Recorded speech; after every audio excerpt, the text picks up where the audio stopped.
Vous n'imaginez pas ce que Yabazira préparait tous les jours pour tout le monde. Dans la ville d'Oshobo, vivait une femme nommée Yabazira. Elle était vendeuse de nourriture et son petit restaurant se tenait au bord de la vieille route du marché, très fréquentée. Chaque matin à 6 heures, elle ouvrait sa boutique, allumait son réchaud à charbon et commençait à cuisiner. L'odeur de sa nourriture emplissait l'air, ragoût sucré, amalamole, éouédou chaude et viande tendre qui fondait dans la bouche. Tout le monde aimait sa nourriture. Les chauffeurs de taxi, les marchandes, les étudiants, les fonctionnaires, ils faisaient tous la queue devant sa boutique chaque jour. « S'il vous plaît, donnez-moi un fufu et de la viande », disait un homme. « Un peu de piment pour moi », criait une autre femme. Sa nourriture était toujours délicieuse. Certaines personnes disaient même que son ragoût pouvait réveiller un mort. Les gens l'admiraient. Ils disaient qu'elle était travailleuse, humble et toujours souriante. Mais derrière ce sourire se cachait un sombre secret. Personne ne savait vraiment grand-chose du passé de Yabazira. Elle avait emménagé dans le quartier il y a 5 ans avec sa seule fille, Bazira, une adolescente calme qui parlait rarement à quiconque. On disait que son mari était mort mystérieusement dans leur ancienne ville et qu'elle était venue à Oshobo pour commencer une nouvelle vie. Au début, les affaires étaient lentes. Pendant des mois, les gens achetaient à peine chez elle. Mais un soir, après qu'elle eut voyagé dans un petit village appelé Oku, tout changea. À son retour, sa nourriture commença soudain à avoir un goût différent, plus sucré, plus riche, plus satisfaisant qu'auparavant. Les gens qui l'avaient autrefois ignorée ne pouvaient plus s'en passer. En quelques semaines, sa boutique était toujours pleine. Même les marchandes qui vendaient de la nourriture à proximité commençaient à perdre leurs clients au profit de Yabazira. Certaines devinrent jalouses et chuchotaient entre elles: « Comment la nourriture peut-elle devenir aussi sucrée du jour au lendemain ?» Une autre ajouta: « Mais ce n'est pas normal. » Mais Yabazira se contentait de rire et de dire: « C'est la grâce de Dieu, ma sœur. C'est Dieu qui bénit ma main. » Chaque nuit, elle fermait soigneusement sa boutique avant de rentrer chez elle. Personne ne voyait jamais où elle achetait sa viande ou son poisson. Elle disait toujours qu'elle avait son propre fournisseur qui livrait tôt avant l'aube. Mais la nuit, quand tout le quartier dormait profondément, Yabazira devenait une personne différente. La femme que tout le monde aimait pendant la journée, joyeuse, amicale et toujours souriante, disparaissait complètement. Une fois que minuit sonnait, elle verrouillait discrètement sa porte de l'intérieur, fermait toutes ses fenêtres et soufflait la lampe pour que personne ne puisse voir ce qu'elle faisait. La seule lumière qui restait provenait du petit réchaud à charbon qui brûlait doucement dans le coin de sa chambre. Puis elle enlevait son pagne et attachait un morceau de tissu noir autour de sa taille. Son visage changeait immédiatement. Son sourire s'évanouissait. Ses yeux devenaient vifs et froids comme ceux d'un chat sauvage. Elle se tenait au milieu de sa petite chambre, ses pieds nus fermement pressés au sol, et levait son pagne au-dessus de sa tête. Sa voix devenait grave et elle commençait à chanter d'un ton étrange et tremblant que personne ne pouvait comprendre. La pièce devenait plus froide. Les murs tremblaient comme si quelque chose d'invisible était entré. Et puis son corps se mettait à trembler. Ses yeux devenaient rouges vifs, brillants comme du charbon ardent. Des veines saillissaient sur son cou et ses bras tandis qu'elle gémissait de douleur, son corps se tordant comme quelqu'un qui se bat contre un esprit lourd. Soudain, de petits asticots blancs commençaient à ramper hors de sa peau, de ses bras, de ses jambes, de son dos, même de son cou. Au début, ils sortaient lentement, mais en quelques secondes, des milliers d'entre eux se déversaient, mouillés et glissants, tombant sur le sol comme un ruisseau de riz. L'air se remplissait d'une odeur nauséabonde, une odeur qui pouvait faire s'évanouir une personne ordinaire. Mais Yabazira se contentait de sourire.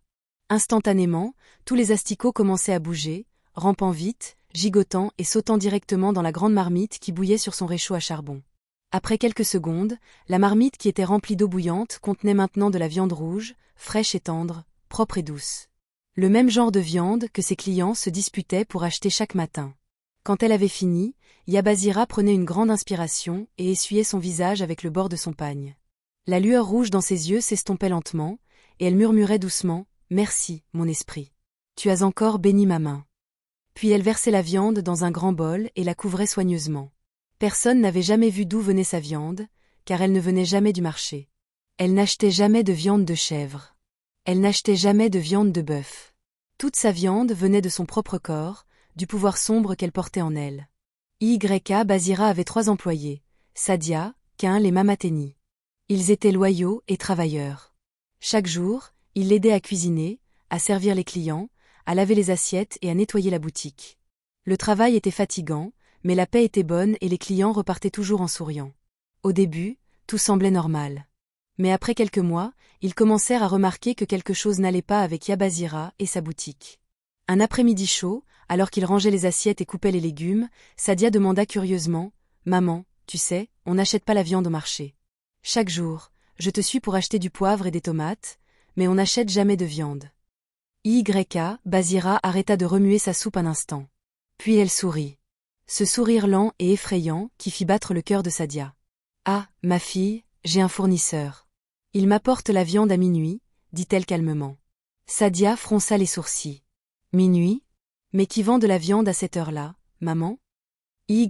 Bazira rit doucement. Tu poses trop de questions. Fais juste ton travail et arrête de t'inquiéter. L'important, c'est que nos clients soient heureux. Mais son sourire n'atteignait pas ses yeux. Ses yeux semblaient froids et vides, comme quelqu'un qui cache un secret. Sadia ne dit pas un autre mot, mais au fond d'elle, elle se sentait mal à l'aise. Quinl, le seul homme parmi les employés, remarqua aussi quelque chose d'étrange. Parfois, lorsqu'il venait ouvrir la boutique tôt le matin, il voyait de la fumée s'échapper des marmites, même si personne n'avait encore commencé à cuisiner. Un matin, il ouvrit l'une des marmites et recula sous le choc. La viande à l'intérieur était déjà cuite, tendre, brune et sentait délicieusement bon, mais il n'y avait pas de feu sous le réchaud. Il se frotta les yeux, pensant qu'il rêvait peut-être. Puis il murmura, « Comment cela est-il arrivé? Qui a cuisiné cette viande ?» Il voulait demander à Yabazira, mais la peur lui tenait la langue. Elle n'était pas quelqu'un qu'on questionnait deux fois. Son humeur pouvait changer à tout moment, souriant un instant, fronçant les sourcils le suivant. Ensuite, il y avait Mamateni, la plus âgée d'entre eux. Elle était veuve avec 3 enfants et avait travaillé pour de nombreux vendeurs de nourriture auparavant. Mais aucun n'était comme Bazira. Le lendemain matin, elle dit doucement à Sadia, « Mon esprit n'est pas tranquille dans cette boutique. Quelque chose n'est pas pur ici. Cette femme a un secret. » Sadia hocha la tête. « Je le sens aussi, mais le travail est bon. Les clients sont nombreux et l'argent rentre. » Mamateni soupira profondément. « Oui, mais tout l'argent n'est pas propre. » Ils se turent tous après cela. Aucun d'entre eux ne voulait perdre son travail. Et ainsi, chaque matin, il continuait à cuisiner et à servir les clients avec des visages souriants, faisant semblant de ne pas remarquer les choses étranges qui se passaient autour d'eux. Même si parfois, lorsqu'il remuait la soupe, il pouvait jurer qu'il voyait quelque chose bouger à l'intérieur. Quelque chose qui ne ressemblait pas du tout à de la viande. Une nuit, après une longue journée bien remplie, Sadia et les autres employés avaient fermé la boutique et étaient rentrés chez eux. Les rues d'Oshobo étaient déjà calmes et le bruit des grillons nocturnes remplissait l'air. Mais lorsque Sadia arriva chez elle, elle se souvint soudain de quelque chose, son téléphone. Elle l'avait laissé sur la petite étagère à côté du comptoir dans la boutique Bazira. Son cœur se serra. Ce téléphone était tout pour elle. Il contenait les détails de ses économies et le numéro de sa mère. Elle hésita un instant. Il était déjà plus de 23 heures. Mais elle se dit, je vais juste aller le chercher et revenir. Bazira doit être couché maintenant. Elle enroula son foulard autour de sa tête et retourna discrètement vers la boutique. La nuit était sombre et le clair de lune touchait à peine la route poussiéreuse. En s'approchant, elle remarqua quelque chose d'étrange. La lumière à l'intérieur de la boutique était toujours allumée. Ses pas ralentirent. « Qui est là à cette heure ?» se murmura-t-elle. Alors qu'elle s'approchait, elle commença à entendre des bruits étranges, comme de l'eau qui bout mélangée à de faibles murmures. Ce n'était pas le bruit de quelqu'un qui cuisine. On aurait dit quelqu'un qui parle aux esprits. Son cœur se mit à battre la chamade, mais la curiosité la poussa à avancer. Elle marcha sur la pointe des pieds vers l'arrière de la boutique où se trouvait un petit trou dans le mur en bois, une fissure qu'elle avait remarquée il y a longtemps. Elle se pencha lentement et regarda à travers. Ce qu'elle vit lui glaça le sang.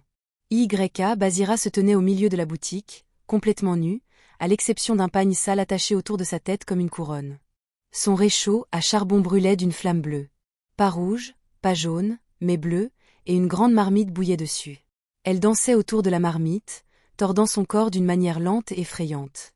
D'épais vers blancs commençaient à ramper hors de ses bras, de ses jambes, même de son cou et de son dos. Ils tombaient sur le sol et se glissaient dans la marmite de ragoût qui bouillait sans fumée. Sadia couvrit rapidement sa bouche pour étouffer un cri. Ses mains tremblaient et ses genoux faillirent céder. Elle ne pouvait pas croire ce qu'elle voyait. La même femme qui priait chaque matin avant d'ouvrir sa boutique, qui souriait aux clients et les appelait « ma chère », était maintenant entourée de vers sortant de son corps. Les yeux de Sadia s'écarquillèrent d'horreur. Elle recula lentement, effrayée de faire le moindre bruit. Son cœur battait si fort qu'elle le sentait dans sa gorge. Elle se retourna et courut pieds nus dans la rue sombre, son pagne faillit tomber alors qu'elle courait chez elle. Les larmes remplissaient ses yeux. Elle ne s'arrêta pas avant d'atteindre la porte de sa mère. Cette nuit-là, elle ne put pas dormir. Elle n'arrêtait pas d'entendre la voix de Yabazira, la marmite qui bouillonne et la vue de ses vers se transformant en viande. Des semaines passèrent et les affaires continuaient de croître au-delà de toute imagination.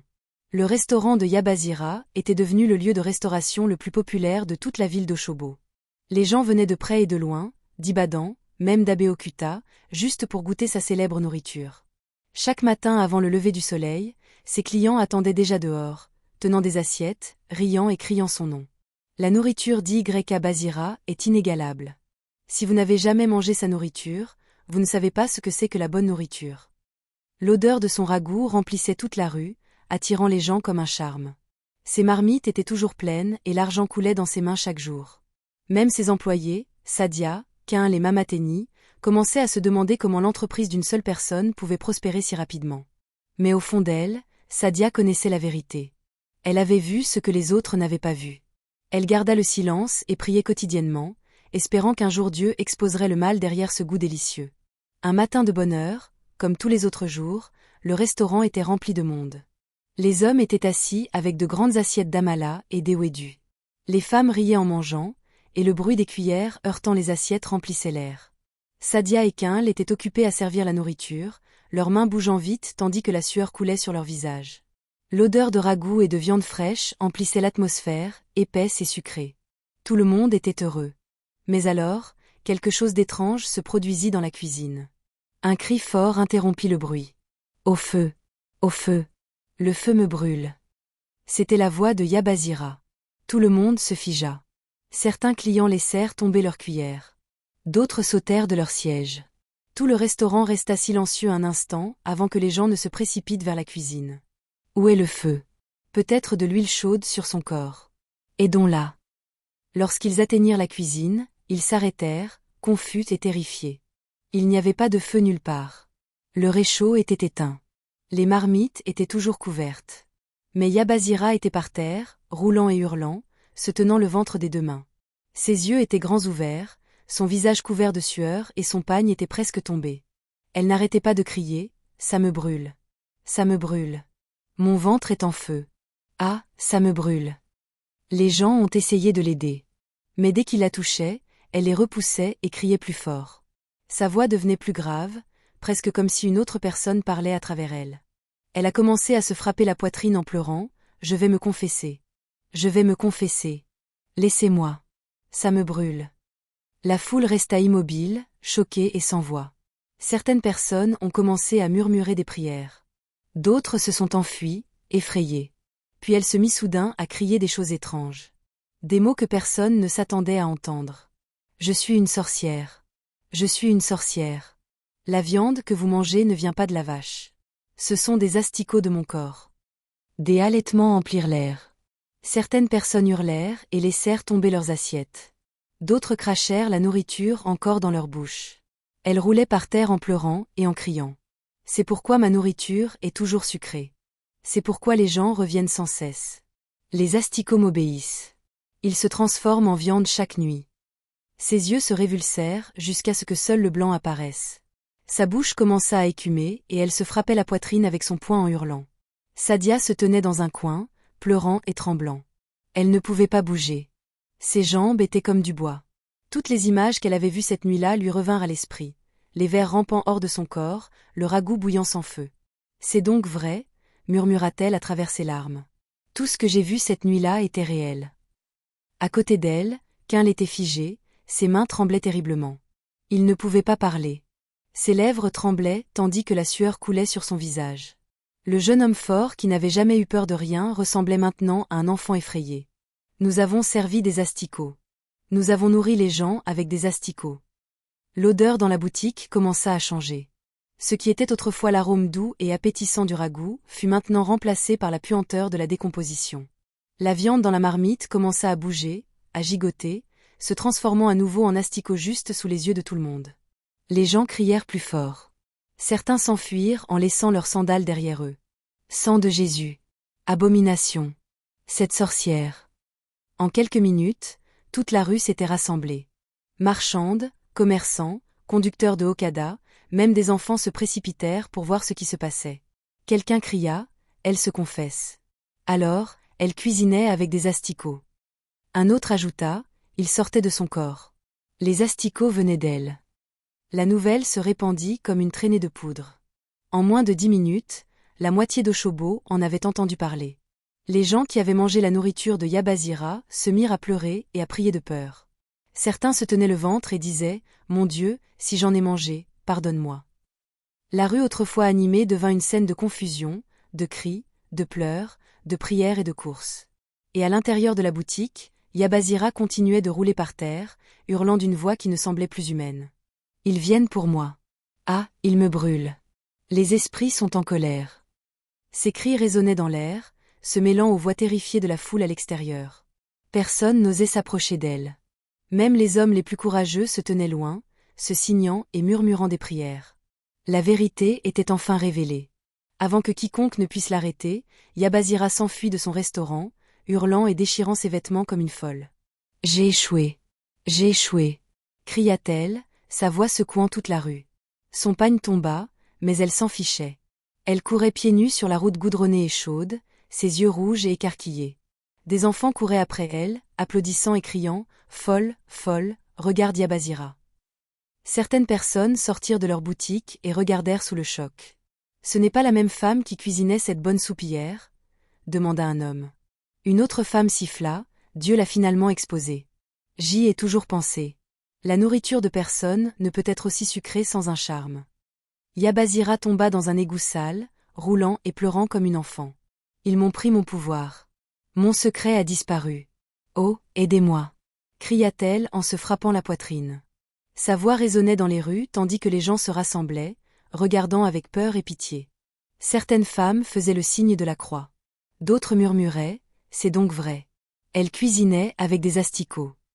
Un groupe de garçons ramassa des pierres et les lui lança, mais elle ne le sentit même pas. Elle continuait juste de crier et de rire en même temps. Ce jour-là, elle perdit complètement la tête. Ses yeux devinrent vides.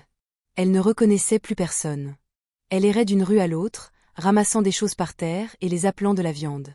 Sa boutique autrefois belle devint un lieu de mouches et d'obscurité. Personne n'osa plus y entrer. La grande marmite qu'elle utilisait pour cuisiner fut laissée ouverte, remplie de soupe pourrie et d'insectes morts. L'odeur sucrée qui attirait autrefois les gens se transforma en une odeur terrible. Les chiens venaient la nuit pour manger les restes de nourriture. Mais même eux, parfois, aboyaient et s'enfuyaient. Sadia et Kinl ne purent supporter la honte. Ils firent leurs valises discrètement une nuit et quittèrent Oshobo sans le dire à personne. Les gens disaient qu'ils étaient allés à Lagos, mais personne ne les revit jamais. Mama Teni aussi retourna dans son village d'Ilu. Elle dit qu'elle ne voulait pas qu'un esprit la suive. Elle laissa sa maison vide, verrouillant la porte avec 3 cadenas. Personne ne sut ce qui lui arriva après cela.